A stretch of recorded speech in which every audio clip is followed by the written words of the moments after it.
nyambung. Ya. Ini sama kan, misalnya kalau ada akad nikah, ya, ankah tuha wa jawastuka fulana bin fulan bimarin halan, kok kemudian burung selesai kabul itu, ya, diselah dengan pembicaraan yang tidak ada hubungannya dengan akad nikah itu tidak sah. Ya. Jadi akad itu juga harus menyambung dalam akad transaksi. Dalam itu juga sama, yaitu al-muwah. Kalau menurut mazhab Syafi'iyah, selain yang 4 tadi, ya, membasuh wajah, tangan, kepala dan kaki, ditambah 2, niat dan tertib. Ya, tertib itu ya dimulai dari basuh epek sampai kemudian yang terakhir basuh 2 kaki. Kalau menurut Hambaliyah itu sama dengan Syafi'iyah, tetapi ditambah al-muwal. Jadi kalau Hambaliyah membasuh wajah, kemudian membasuh kedua tangan, mengusap kepala, membasuh kaki, niat, tertib, kemudian al-muwah. Ya. Jadi yang ada adal punya itu hanya mazhab Maliki. Tetapi dalam rangka isbagul wudu, menyempurnakan wudu, membaguskan wudu kita, saya kira, menurut saya tetap kita mengambil yang lebih sempurna dari sekedar wudu itu, ya seperti melaksanakan yang rukun saja misalnya. Kenapa? Karena setiap basuhan itu ternyata mengandung keutamaan. Di dalamnya ada keutamaan yang bisa mengeluarkan dosa-dosa yang dilakukan oleh anggota badan kita. Ini kaitannya dengan kemuliaan dan keutamaan yang pertama. Menurut satu hadis yang lain dari Abi Hurairah, an Abi Hurairah radhiyallahu anhu qala Rasulullah sallallahu alaihi wasallam, idza tawaddu'a al-'abdu, apabila seorang hamba muslim atau mukmin berwudu, wa ghassala wajhahu, kemudian dia membasuh wajahnya, kharaja min wajhihi, maka akan keluar dari wajahnya itu apa? Kullu khati'atin, setiap kesalahan, nadhara ilaiha bi'ainihi, yang digunakan untuk melihat lewat kedua matanya ini, ma'al ma'i au ma'a akhiri qatril ma', bersama dengan air atau bersama dengan tetesan air yang terakhir. Kesalahan wajah ketika kita membasuh wajah kita, maka kesalahan-kesalahan dosa-dosa yang dilakukan wajah lewat kedua mata kita memandang ini, maka yang keluar bersamaan dengan air atau bersamaan dengan tetesan air yang terakhir. Maka sampai ada seorang ulama, ya, Imam Abu Hanifah itu pernah kasaf itu tersingkap, ya, diberikan oleh Allah tersingkapnya realitas yang dia lihat. Lalu Imam Abu Hanifah ini melihat ada orang yang berwudu, bekas tetesan wudu itu kemudian dilihat, oh ini celeng misalnya gitu kan. Ya, dilihat di kasaf namanya itu. Kasaf itu ya bagian dari kemampuan yang diberi oleh Allah SWT. Seorang hamba yang soleh itu bisa melihat setiap apa yang dilakukan oleh manusia. Oh, ditanya, oh ini mesti habis melakukan zina ini. Ada orang laki-laki. Ya kalau dulu kan wudu kan di tidak di pancuran ya, tapi di kolam gitu ya. Sehingga kemudian ketika dia membasuh wajah langsung itu kelihatan. Oh ini pernah melakukan, ini harus melakukan ini harus melakukan ini. Ya nggak tahu kalau kita wudu itu harus melakukan apa. Dilihat oleh Imam Abu Hanifah itu. Tapi setelah itu Imam Abu Hanifah mengatakan, ya Allah, tolong tutup, jangan kau berikan aku untuk bisa melihat demikian ini. Kenapa? Ya, karena itu bagian dari air. Ya, jadi orang yang hebat itu ya mestinya tidak biasa saja. Orang sekelas Abu Hanifah saja begitu mukasafah, disingkapkan oleh Allah untuk melihat sesuatu yang ada di depannya itu nggak mau, karena itu aib. Ya. Mintanya apa? Ditutup saja, nggak usah dikasih seperti itu. Padahal Imam Abu Hanifah itu orang yang sangat alim, ya, termasuk pendiri mazhab Hanafiyah. Nah, sama barangkali seperti itu. Jadi orang yang berwudu membasuh wajahnya, maka keluar dari wajahnya itu kesalahan-kesalahan. Ya, lewat pandangan matanya itu, ya, bersama air atau dengan tetesan air yang terakhir. Kemudian faida ghasala yadayhi, ketika hamba yang muslim tadi itu membasuh kedua tangannya, kharaja min yadayhi, keluar dari dua tangannya itu kullu khati'atin, setiap kesalahan kana datosatha yang dilakukan oleh tangan itu, ma'al bersama dengan air, au ma'a akhiri qatril ma'i, atau bersama tetesan air yang terakhir.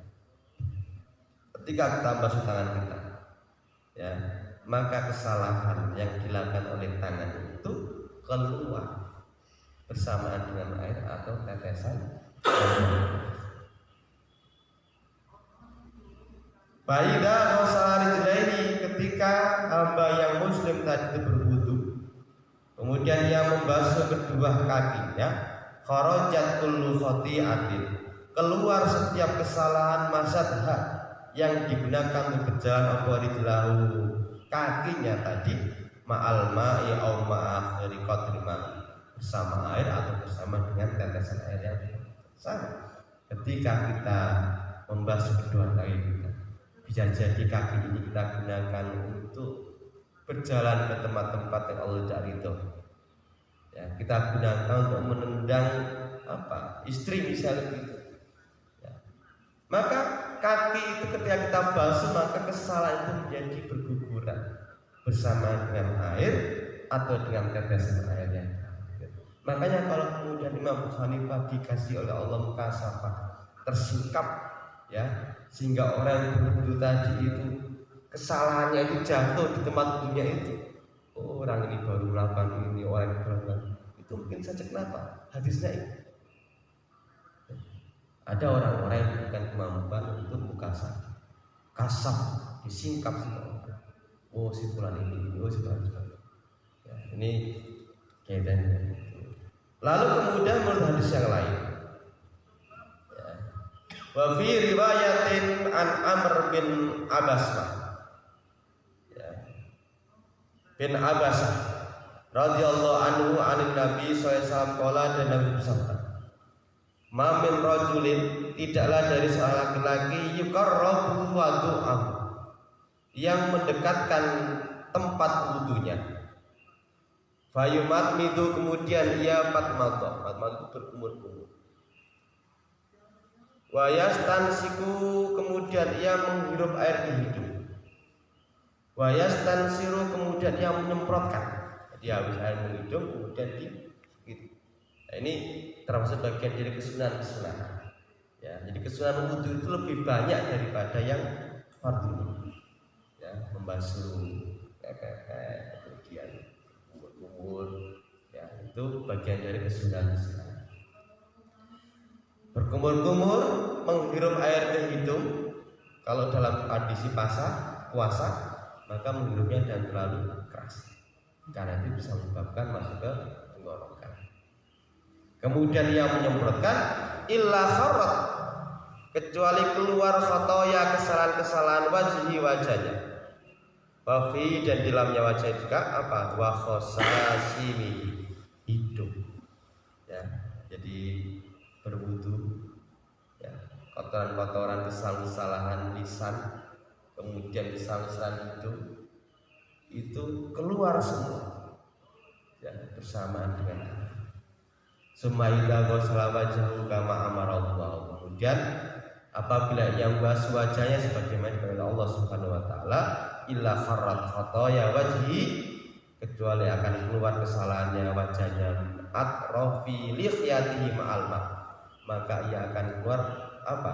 Dari ujung-ujung jenggotnya. Ketika kita membasuh wajah, ya, maka kesalahan wajah lewat aini, dua matanya memandang ini akan keluar atrofi lihiyatihi, lewat ujung-ujung jenggotnya.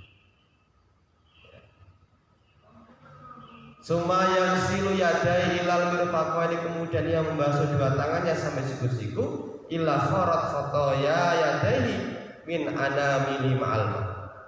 Ketika membasuh kedua tangannya, maka kesalahan kedua tangan itu akan berguguran, akan jatuh dari ujung-ujung jari bersama.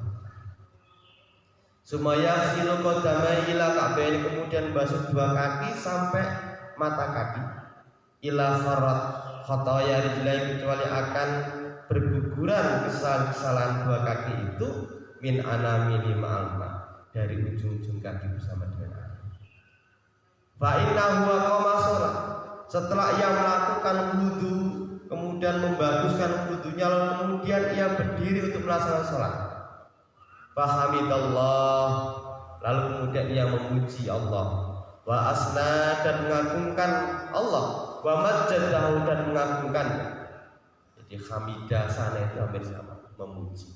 Sana itu juga memuji. Kemudian mengagungkannya, wa faragha qalbahu lillahi, dan mengosongkan hatinya lillah, hanya untuk Allah, illa in sarafa min khati'atihi, kecuali keluar, ya, berguguran dari min khati'ati, kesalahan-kesalahannya itu, kaya atika yauma waladatu ummuhu, maka ia keluar sebagaimana keadaan pada hari dilahirkan oleh ibunya, bersih. Ya, maka yang tadi katakan oleh Imam Ghazali, tingkatan yang kedua adalah apa? Tadhirul jawab, bersih kita. Maka tidak ada ruang sebenarnya untuk melakukan perbuatan-perbuatan dosa. Kemudian yang selanjutnya, di antara keutamaan dan kemuliaan wudu itu apa? Annal wudu'a 'alal magari yarfa'u darajat. Wudu pada waktu-waktu yang dibenci itu bisa menaikkan derajat. Misalnya apa? Wudu pas subuhan ini kan ada bangun musim dibenci. Juni, Juli, Agustus ini ya cuma demi itu sesuatu yang dibenci. Tapi kalau kemudian tetap berwudu dengan sempurna, itu bisa menaikkan derajat. Berdasarkan satu riwayat dari Abu Hurairah radhiyallahu anhu, anna Rasulullah sallallahu alaihi wasallam qala, ala adullukum ala ma yamhullahu bil khotoya. Maukah engkau aku tunjukkan sesuatu yang bisa apa? Sesuatu yang yamhullahu, yang Allah bisa menggugurkan, menghapus dari sesuatu itu apa? Al-khotoya, kesalahan-kesalahan. Wa yarfa'ud darajat, yang bisa mengangkat derajat. Maukah aku tunjukkan yang sesuatu itu Allah akan menghapus kesalahan-kesalahan dan akan mengangkat derajat? Apa? Qalu, para sahabat berkata, bala ya Rasulullah, iya ya Rasulullah, saya tahu. Kata para sahabat, apa? Kata Rasulullah, isbalul wudu'i alal makari, sempurnakanlah wudu pada waktu-waktu yang penting. Tetap sempurna, walaupun adem, ya sunahnya ya tetap dilakukan, yang fardu juga dilakukan. Maka salatul futa ilal masajid, kemudian setelah habis wudu, kemudian memperbanyak langkah ke masjid. Ya, memperbanyak langkah. Jangan sampai kemudian langkah pelan-pelan dan ketinggalan salat jamaah, tidak. Ya, tetap standar saja. Ya, karena setiap langkah itu akan bisa menggugurkan dosa-dosa. Bicara oleh Allah Subhanahu wa taala. Wa tidur salat ibadah salat, menunggu salat setelah salat. Ya. Hidup ini kan sebenarnya menunggu suatu. Ya. Kita wudu, datang ke masjid, kemudian kita menunggu salat. Ya. Kemudian apa? Fadzalikumur ribat. Yang demikian itu adalah ribat. Itulah ribat. Ribat itu ikat dalam jihad. Ya, jadi ribat itu apa ya?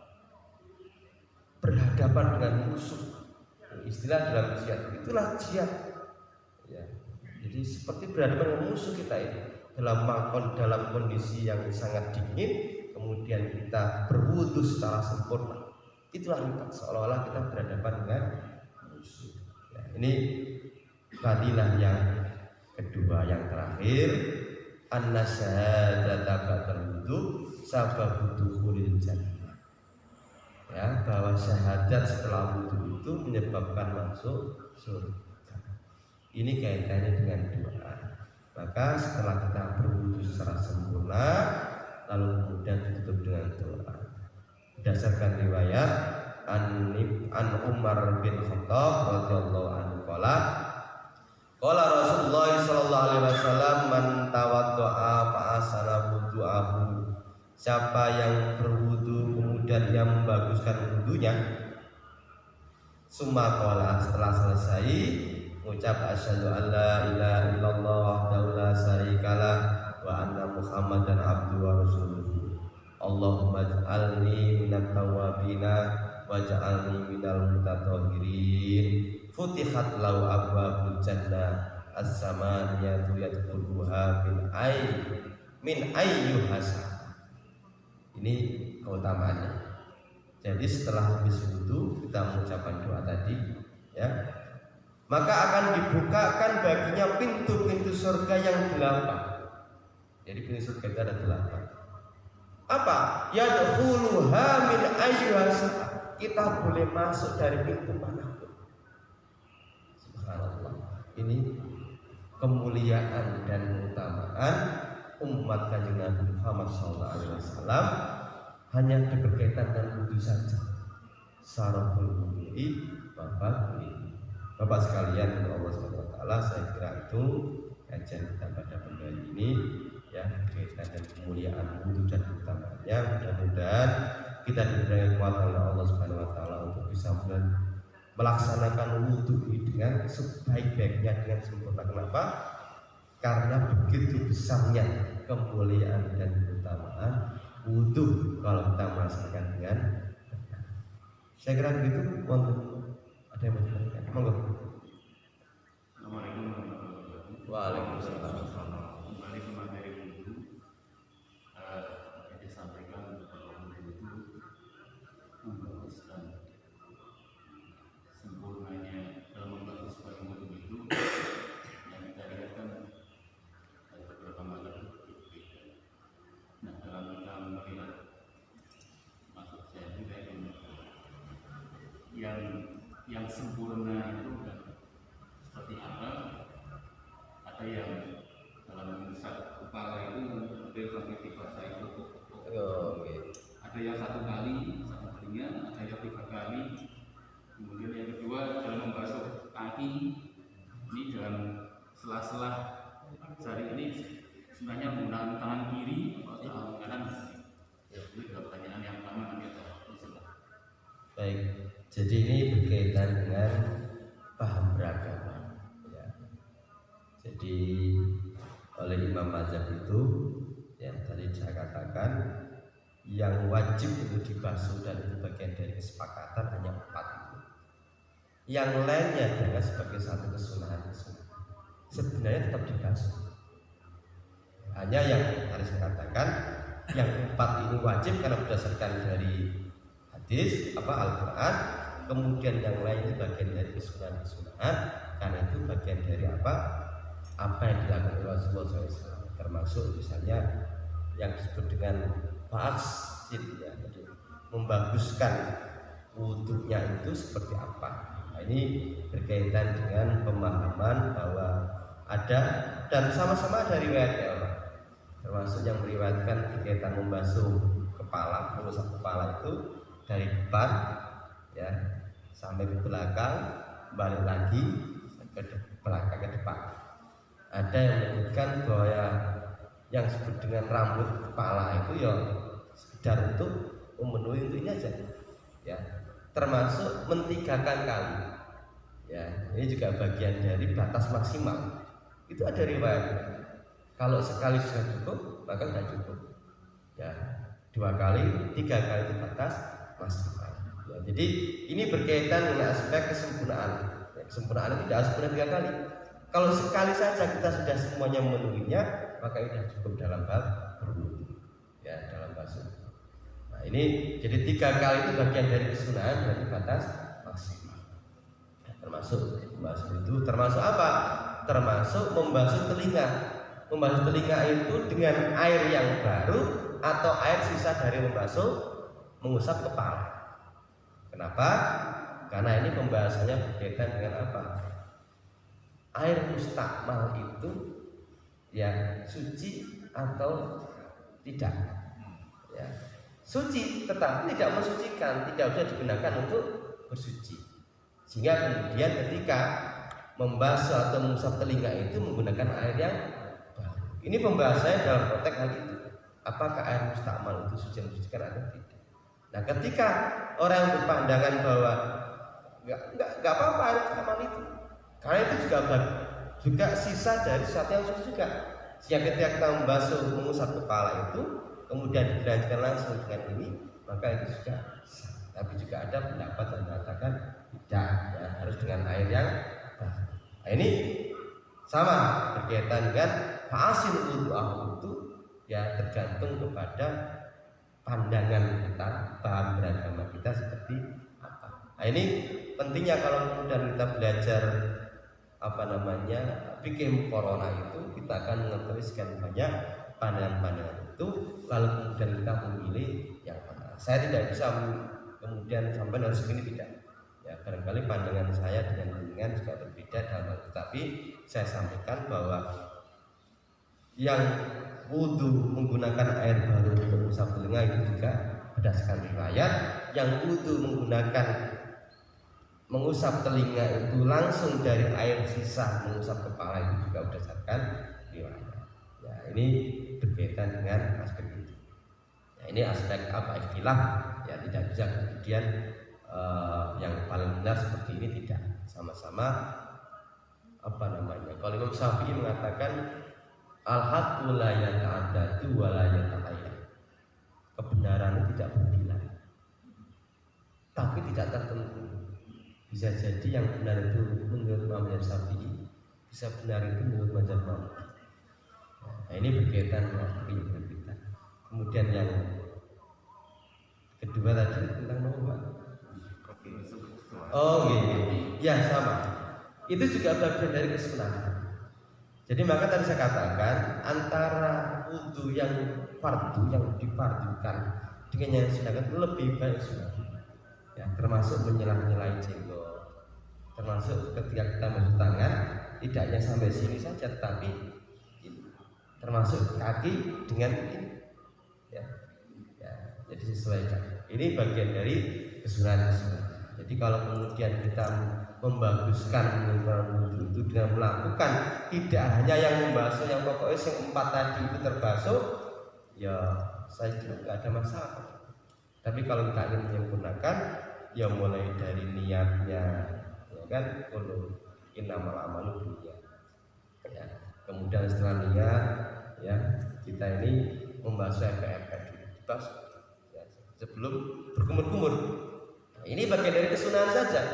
Ya, basuh isi baru kemudian kita berkumur. Ya, berkumur-kumur pun tidak sekedar memasukkan, tapi harus ada apa? Balik atau dikeraskan. Gitu. Ya, ini supaya apa? Ya supaya membersihkan, barangkali ada sisa-sisa sendiri. Ya. Lalu kemudian basuh wajah. Ya, basuh wajah. Ya, ini juga harus disempurnakan. Ya, kepala dan sebagainya. Ini kaitannya dengan kita ya menyempurnakan bangsa itu ya bisa melakukan dari semua. Kalau Indonesia ini banyak macam Syafi'iyah, sehingga kalau kemudian Syafi'i ya niat, ya kemudian melaksanakan yang 4 tadi itu, kemudian tertib. Tapi kalau kita ingin menggabung semuanya, karena sebenarnya ketika kita berwudu itu juga secara otomatis menggosok. Ya, ya ketika kita basuh wajah itu ya mesti ada gerakan menggosok. Begitu pula ketika kita basuh tangan. Kenapa? Karena kalau sekedar gini saja, dia jadi ada walaupun mau sak gremik nih, itu misalnya nih pas kena minyak kan menjadi tidak terbasuh. Ya, sehingga kemudian mesti ada gerakan untuk menggosoknya. Ya, ini makanya Rasulullah SAW pernah menyuruh kepada seorang ya yang habis wudu kemudian sholat menemui Rasul masih melihat di kakinya itu masih ada mungkin 1 dirham itu yang belum terbasuh. Ya, asbigil wudu, sempurnakan asbigil wudu. Ya, kembali lagi. Ya, ini pentingnya berkaitan dengan sholat. Itu gitu lah. Itu.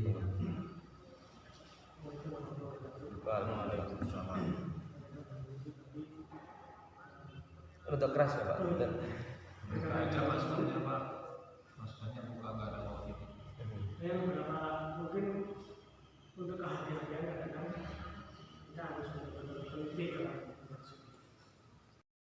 Namun kemudian apakah ada rusuknya apabila yang tersebut ada yang terluka sehingga mungkin harus tertutup korban dan sebagainya. Iya. Itu bagaimana? Jadi kalau kita ada luka, ada rusuk. Ya. Rusuk apa? Bisa tayamum. Kalau justru kalau kemudian ada luka lalu kemudian kena air itu menjadi tambah sakitnya, maka syariat memberikan satu rusuk, bertayamum. Ya. Karena ada satu sebab, ya. Ini kaitannya itu. Ya, jadi kalau kemudian kita menjadi kena air itu menjadi tambah sakit, itu malah membahayakan. Ya, jadi syariat itu sangat menghormati yang namanya jiwa. Ya, sangat menghormati jiwa. Sehingga dalam kasus pandemi ini misalnya, karena begitu menghormati jiwa, ya, maka lebih didahulukan dan tidak melanggar apapun dalam konteks beragama. Ya, kaitannya. Ya, jadi khifdun nafs itu muqaddam ala khifdul din. Jadi menjaga jiwa itu lebih didahulukan daripada memenuhi pelaksanaan ibadah agama. Misalnya harus rapat dan macam-macam. Ini dalam konteks pandemi yang ya sekarang kalau harus mulai nggak tahu mau sembuh masih banyak apa tidak. Apa sebentar. Ya. Tapi ini adalah dasar hukumnya bahwa menjaga jiwa itu lebih didahulukan daripada menjaga agama. Maksudnya begini, kalau dalam hal yang sempurna, dalam hal yang normal, sholat itu yang memang harus rapat. Maka imam mengatakan sawu sufu fa'in atas kita. Tapi dalam kondisi seperti ini, kalau kemudian berdempet-dempetan menyebabkan sakit, ya maka dengan menjaga 1 meter atau di 2 ukir itu saya kira bagian dari menjaga jiwa. Ya, ini termasuk dalam hal tadi itu. Kalau ada luka yang sangat besar gitu di tangan apa di kaki yang menyebabkan kalau kena air itu berbahaya, ya berupaya itu bagian dari kerusakan. Ya kalau lukanya kecil yang kena air tidak apa-apa, ya saya kira itu tetap lebih sempurnanya adalah dengan berwudu dengan sempurna. Saya kira itu. Berkaitan dengan tadi tayamum. Gitu. Jadi kan kadang-kadang kita karena jarang dilakukan, wajib kita lakukan. Sebenarnya mau dibahas sekarang atau kapan? Oh, gitu. Karena itu juga penting kalau bisa kita kerja. Jadi tayamum itu hanya 2 anggota badan dibasuh. Ya. Jadi kita tepuk, ya. Kemudian 10. Ya. Ini supaya kemudian kalau ada debunya tidak, ya, lalu kemudian kita basuh. Ya. Dan lagi yang kedua, Tapi menurutnya di tempat yang beda. sama juga nggak apa-apa. Sama Nggak apa. Ya. Kalau mengikuti Syafi'iyah itu memang debu turok, sehingga itu menjadi menyulitkan kalau kemudian kita naik pesawat itu debu. Karena bahasanya turok. Tapi kalau mengikuti Hanafiyah, semua yang ada di permukaan bumi ini bisa digunakan untuk bertayamum. Ya, semua di permukaan bumi asalkan itu suci misalnya gitu ya, maka bisa digunakan. Jadi tayamum itu hanya dua itu Bapak. Ya, jadi yang pertama adalah kita tepuk dulu ya. Disebul ini supaya kalau tidak terlalu ini ya tidak kena ini kemudian ini. Ya. Langsung saja dari sini sampai sini saja. Ya. Sudah. Ya, berkaitan dengan sebab-sebab untuk apa kita bahas pada pertemuan yang lain. Saya kira gitu. Oke. Tadi kan ketika itu masih kita dulu, ketika kita selesai itu kan ada Doa gitu. Nah, bagaimana dengan kondisi terutama di rumah saya? Itu kalau saya butuhnya kan di dalam kamar mandi yang itu ada di sana. Lagi-lagi, nah, apakah saya doanya itu kemudian setelah wudhu dan karena mau wudhu bismillah kemudian doa itu baca tadi ini kemudian apakah di dalam kamar mandi terus tidak keluar? Bagaimana menunjukkan apakah setelah mandi dalam kamar mandi? Masih. Jadi setelah wudhu itu tidak kemudian berada di tempat wudhu. Ya, kalau misalnya kerannya jenengan itu di tempat kamar mandi, kalau kemudian kita berdoa kan ya bahasanya kurang adab ya gitu ya, menyebut asma Allah di dalamnya kalau kemudian di tempat mandi. Tapi pas keluar, ya, jadi pas keluar, ya kemudian menghadap kiblat, lagi bagian dari adab kan, maka kemudian kita berdoa. Ya, jadi makanya kemudian ini penting penempatan keran di luar itu supaya apa?